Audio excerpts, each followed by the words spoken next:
90% of anglers have no idea. 5 amazing little known facts about wild fishing for bream in summer.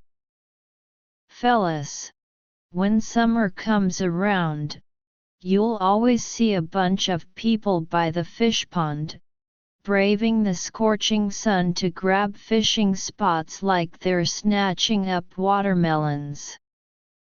But have you noticed that bream are actually easier to catch than crucian carp in summer? Sometimes you spend the morning battling the near shore with a short rod, and by noon you're swinging a long rod for far casts, all sweaty and exhausted, only to lift your fish keepnet and find it full of bream, while crucian carp become a rare find. It's such a surprising and delightful experience. To be honest, with 20 years of fishing under my belt, bream are like water drifters in my eyes. They're active all year round, and in summer, they really have their own set of survival rules. Don't believe me? Let's talk about these little known facts, and I guarantee you'll avoid detours the next time you go wild fishing for bream. First, bream can be caught all day in summer. Don't just focus on morning and evening. Many people think that once the sun comes out, fish hide in the shade to sleep. But bream aren't crucian carp, they're more heat tolerant. As long as the water is clean and there's enough oxygen, they'll still bite at noon. Last midsummer, I went to a reservoir with Tom. From 7 to 9 in the morning, we fished near the shore with 3.6 meter short rods, and the bites were good. By noon, the sun was so hot it felt like it was going to melt people. Tom said, "No more bites, let's go home for lunch." But I was determined to stay.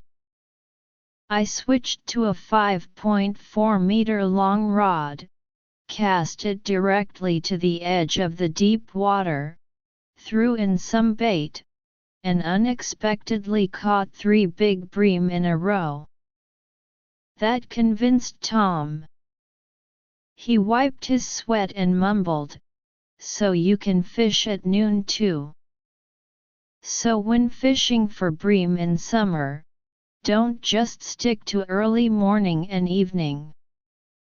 Find a shady spot at noon, or go straight for deep water areas, and you'll still have a great time fishing.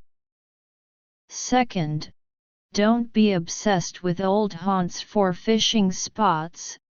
Bream like to wander.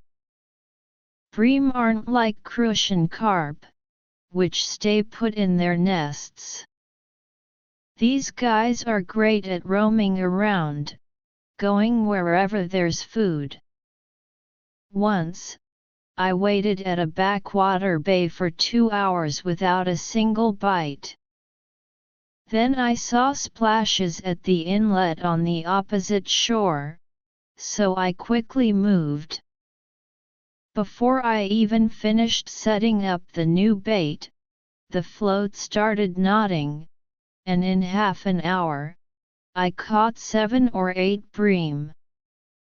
My fellow angler Tom was even smarter.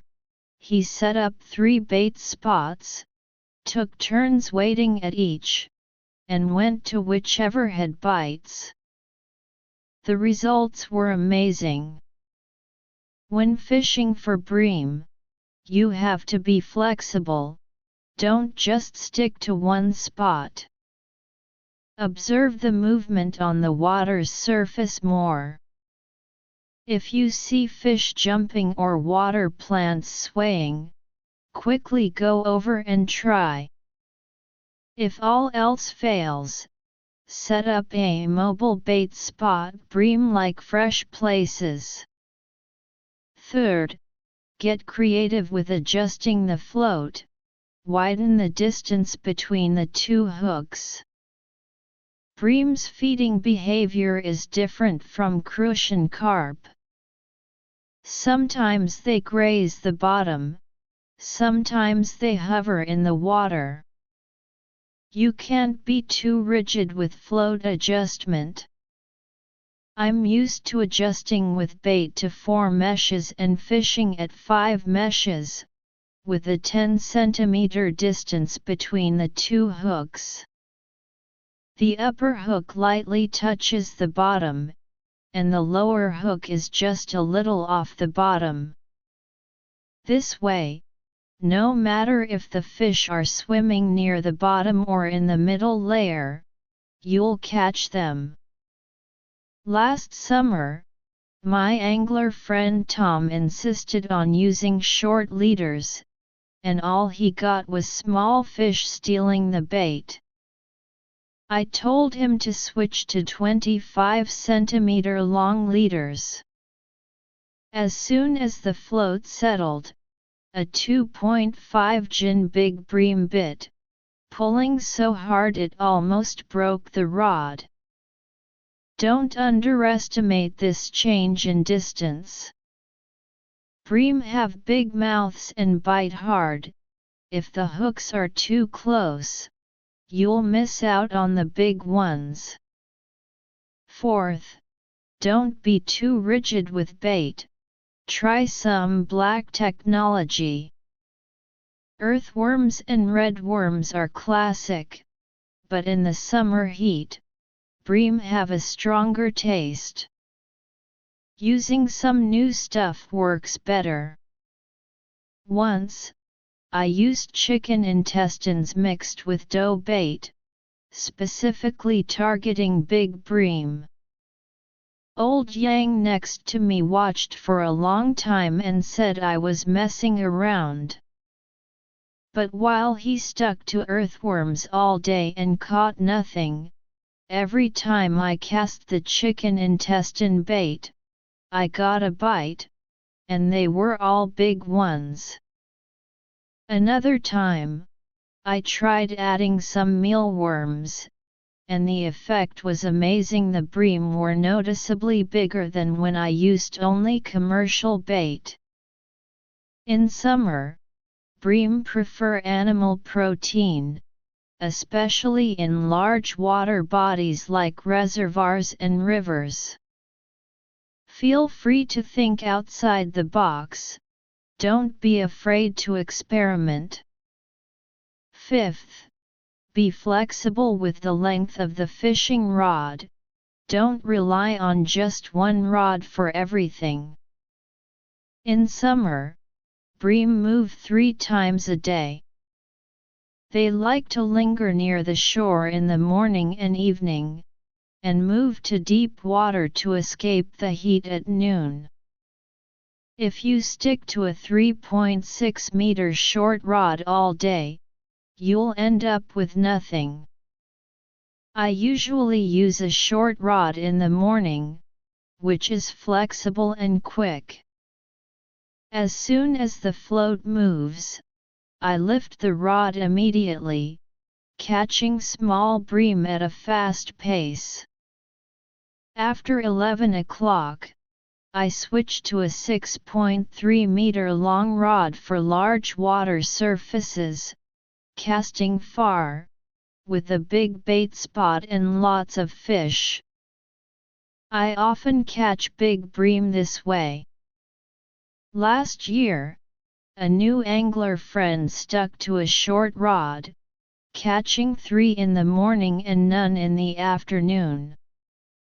After switching to a long rod, he caught fish one after another, his hands getting tired. He later said, "I should have listened to you earlier." This is what changing rods with time keeps you from going thirsty means. Speaking of which, Here are some specific suggestions for wild fishing bream in summer. First, don't be rigid with the fishing spot. If you see signs of fish, don't hesitate to move. Second, use more bait. Bream like to roam, and fresh bait is more likely to attract them. Third, use your brain when adjusting the float. Widen the distance between the hooks and don't make the leaders too short. Fourth, be bold with bait innovation. Try more animal protein. Fifth, change the rod length with time. Use a short, flexible rod in the morning and evening, and a long rod to cast far at noon for a more stable catch. When it comes to fishing, the worst thing is to be stuck in old ways and never change. Bream are water drifters that love to keep you on your toes. You have to keep up with their rhythm to have fun and enjoy the fishing. The biggest gain from all these years of fishing is actually 4 words: try more, practice more. Sometimes you put in a lot of effort but still get few bites. Don't lose heart. Change your location, change your bait, change your rod, you might get a surprise. When fishing for bream in summer, the more tricks you have, the better, and boldness is the best. Wish you all a full catch, catching fish one after another every day. Don't forget to bring sunscreen. Don't get sunburned like a braised bream. Author's profile: I'm a self-media blogger who loves fishing and is good at sharing. Follow me, and we'll exchange fishing skills and talk about all the little things in anglers' wild fishing. Give a like, save, and follow to keep up with the next update.